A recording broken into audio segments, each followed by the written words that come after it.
එක්තරා ගම්මානයක කරුණාව සහ භක්තිය පෙරදරි කරගත් නිහතමානී ගොවියෙක් සරල ජීවිතයක් ගත කළේය.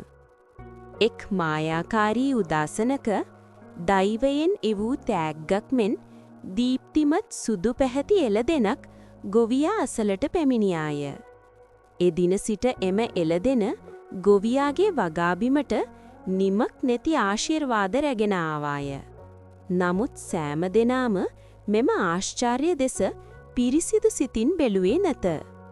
ලෝභකමින් පෙළඹුණු එක් ගැමියෙක් රාත්‍රී අඳුරේ රහසින් මෙම පූජනීය එළදෙන සොරකම් කිරීමට උත්සාහ කළේය. එහිදී පූජනීය එළදෙන සිය දිව්‍යමය බලය පෙන්වමින් එම දුෂ්ට පුද්ගලයාට දඬුවම් කළාය. යහපත්කමට නිසි ගෞරවය ලැබුණු අතර මුළු ගම්මානයටම නැවතත් සාමය සහ සහජීවනය උදා විය. එහෙයින් සෑම විටම යහපත්ව ජීවිතය ගත කරන්න. එය ඔබේ ජීවිතයට ආශිර්වාදයක් වනවා නොඅනුමානයි.